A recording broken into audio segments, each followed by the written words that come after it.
Hello বন্ধুরা, কেমন আছেন? নিশ্চয়ই ভালো আছেন। আমিও ভালো আছি, আমরা সবাই ভালো আছি। এই তো আমরা আমার বোনের বাড়ি বেড়াতে যাব।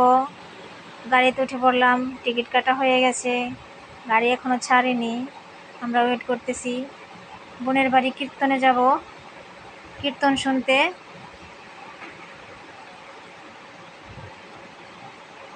চলে আসলাম বোনের বাড়ি।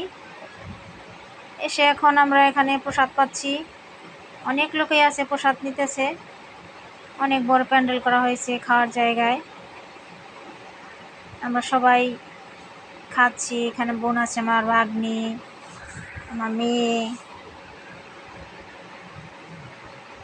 খাওয়া দাওয়া হয়ে গেলে আমরা যখন কীর্তন শুনবো, ওদের বাড়ির উঠানে কীর্তনের আসর দেওয়া হয়েছে।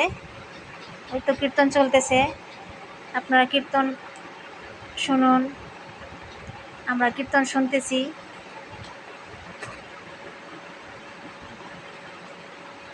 এই তো তারপরে পরের দিন একটু রেডি হয়ে একটু ঘোরাঘুরি করার জন্য বের হলাম, কিন্তু প্রচণ্ড গরম, গরমে আর ভালো লাগে না।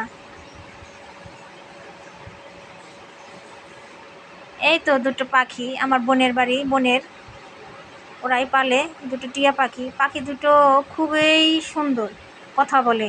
এই তো চিপস খাচ্ছে, আমার মেয়েকে চিপস দিয়েছে, চিপস খাচ্ছে। এই তো আমার মেয়ে স্নান করতে পুকুরে নেমেছে, ও সাঁতার কাটবে। সাঁতার জানে না, ওর বাবা ওকে সাঁতার শেখাচ্ছে। মেয়ে তো জলে নেমে আর উঠতেই চায় না, সে সাঁতার কাটবে। সে 2 ঘন্টা ছিল জলে, তাও সে উঠবে না। ভাবছি এবার জ্বর আসে নাকি। না, ভগবানের কৃপায় জ্বর আসেনি, ভালো ছিল, সুস্থ ছিল। তারপর আমরা ঢাকায় চলে আসলাম। আসলে গ্রামের বাড়ি গেলে খুবই ভালো লাগে।